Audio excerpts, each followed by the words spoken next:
Okay, we're answering the question of how to enclose a wheel of Brie cheese, or any kind of cheese, but typically Brie, maybe Camembert cheese, in pastry. And in this particular session, we're going to make it with commercial puff pastry, which you can buy in the supermarket for domestic use, or you can buy through your wholesaler for commercial use. The actual making of puff pastry is another class and another session, and you can find that in the index under how to make puff pastry. But for right now, we're going to use the commercial version to demonstrate how this is done. So, normally when you enclose, this is a 2.2 pound wheel of cheese. Of course, you can use a 8 ounce to 10 ounce piece, or 12 ounce. They come in different sizes. It doesn't matter which size you use. You can use the same basic technique that we're going to use here. Is that there's a bottom and a top of pastry. So we're going to roll the bottom out slightly on this piece of pastry.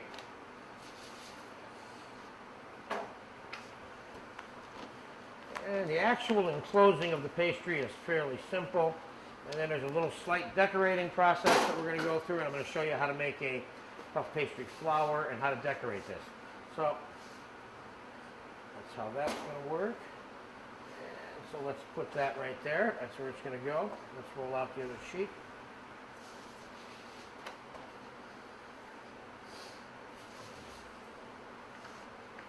You'll notice that I'm not rolling this out very much. Now, the domestic version of puff pastry, this is a 10 by 15 inch sheet. This is from a commercial packaging. The domestic ones that you can buy in a local supermarket, which they all have in the freezer section, is this type of sheet, but it's folded up and frozen. So you need to completely thaw it before you unfold it, otherwise you'll break the pastry. Okay, now we'll take some of the excess flour and get it off of the pastry. And we're going to put a little bit of egg wash here, which is a combination of a couple of egg yolks with a couple of tablespoons of cream and a couple of tablespoons of cold water mixed together. This is going to be used as the sealer, if you will, for the pastry. So the two pieces of pastry will get stuck together. Again, we're taking off the excess flour that we used to roll it out. And one thing to remember when you're rolling out your pastry is that if at any time the pastry is not moving slightly on the counter, then that means it's not properly lubricated with the flour. So you don't want it sticking to the board, because as you roll it, you'll stretch it, and then when you bake it, it will stretch back. That's not necessarily good at all. So we'll just throw this on top of this, and we will tighten it up like that.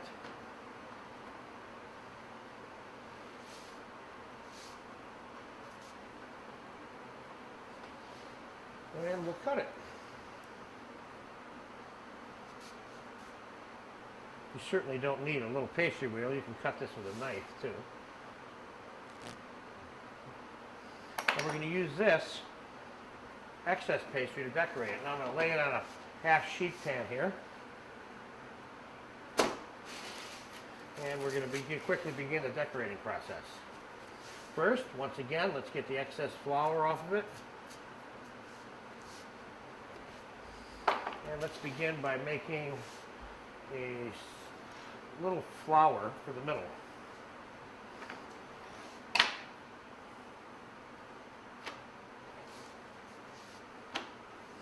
Now, when you're going to make like a little rose looking like flower, you need to cut the pastry in wavy or sharp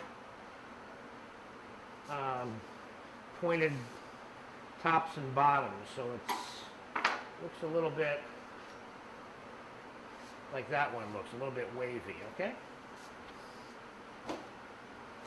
We got a nice big fat end down here, because that's going to be the bottom of the flour, see? And you just roll it up. Actually, this one, I could probably just roll the pastry slightly more. Make it just a touch thinner. There we go.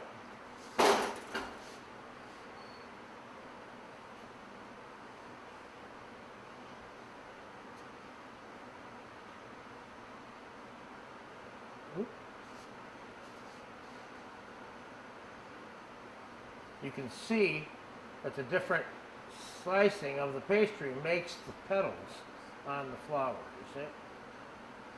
And this would be the bottom of the flour here, see? Now, you simply open it up.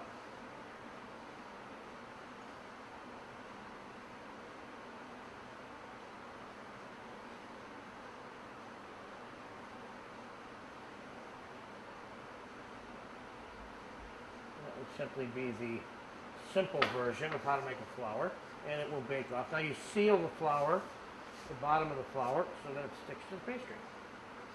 Now we're going to make some leaves to go around it.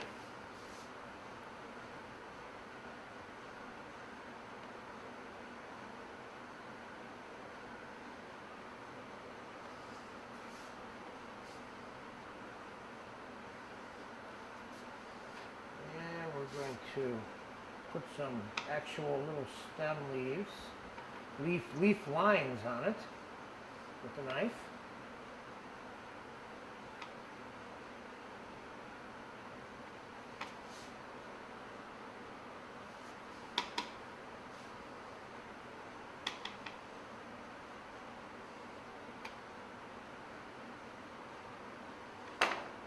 We're going to egg wash those also.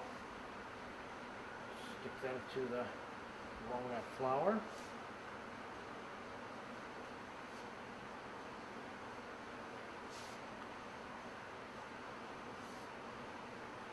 And we're going to make some holly balls.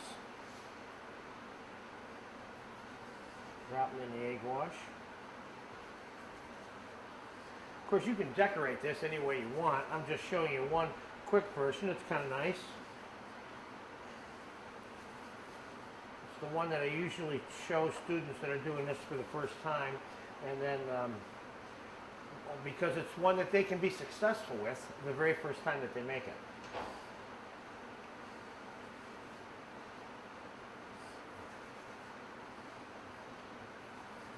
Now, normally when you're baking this thing, which we're going to throw this in the oven as soon as we get done with it, is you want to bake it a couple of hours before you want to serve it, because otherwise the cheese will be running all over the tray when you cut into it, if it's really hot. And what you do is just leave it around at room temperature till just before you want to serve it, then just pop it in the oven for a minute to heat the pastry itself up, but not necessarily the cheese. Okay, I think I got enough holly in here. Let's pull all that holly out and see what that looks like there. Oh yeah.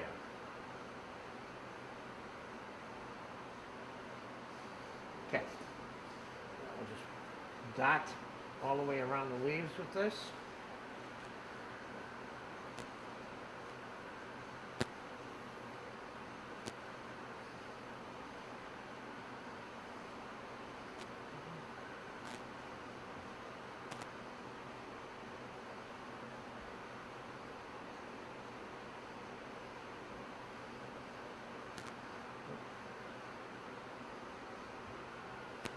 Okay, we're good to go on that part.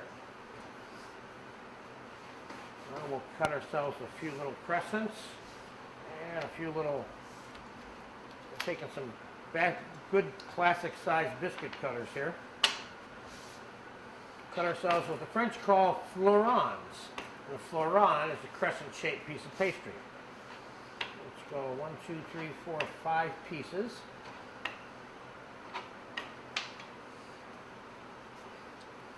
And let's get that egg washed, placed on here.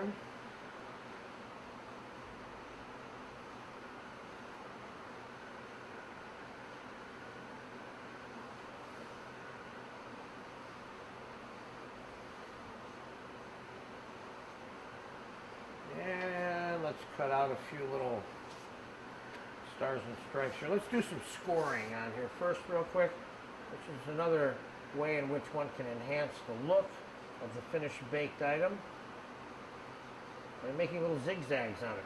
They have no real function besides the aesthetic value, of course.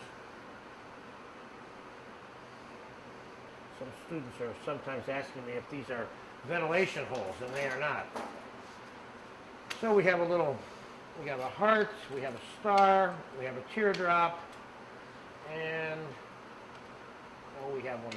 do one, two, let's do 5. Let's do one of those, okay? 1, 2, 3, 4,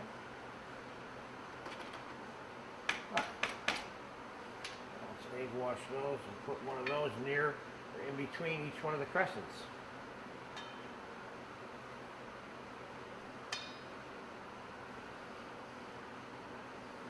This, of course, this whole decorating procedure is a very French-based concept. Now let's do one more thing here. Let's take our knife and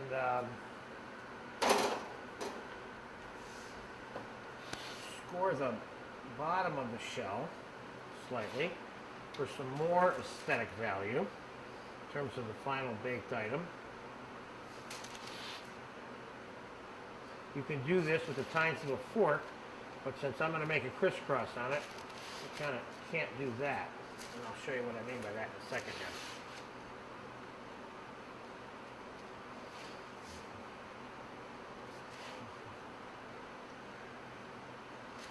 I'm just going to go back and cross it the other way. Okay?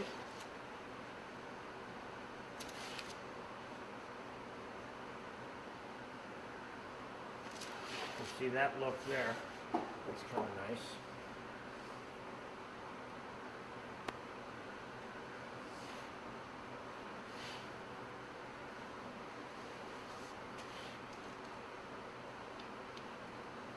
Okay. Now, that's moderately well decorated, and so I'm sure that you can do much better with giving yourself a little bit more time and energy. But this is a good quick packaging for the decorating that I think you can be successful with the very first time. If you don't have the cutters, then you need to either buy them or change the look. So we're going to egg wash this entire piece of pastry,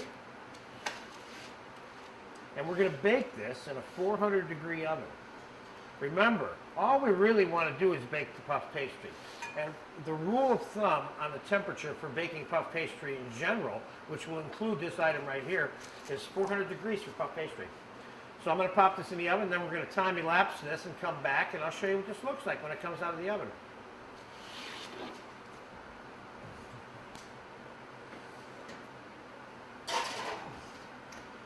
All right, there you go.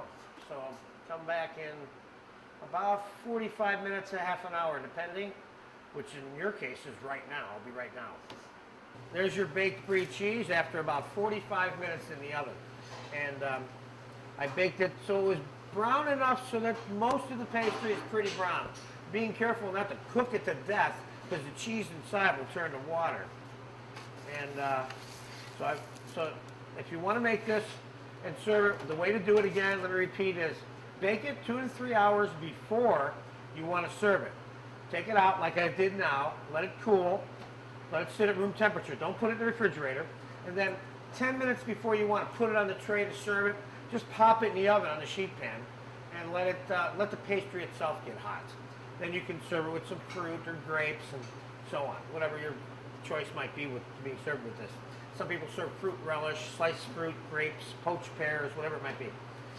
One of the things that people do with this kind of preparation often is they'll put some kind of fruit marmalade or cranberry relish or something like that on top of the Brie before they put the other sheet on. That certainly is an option, but I wanted you to see the plain version. So there you have it. I hope you have a chance to make this because you'll really like it and people will love it the way it looks. There you go. Baked Brie or whatever kind of cheese you want to use that has a casing on it in Croute.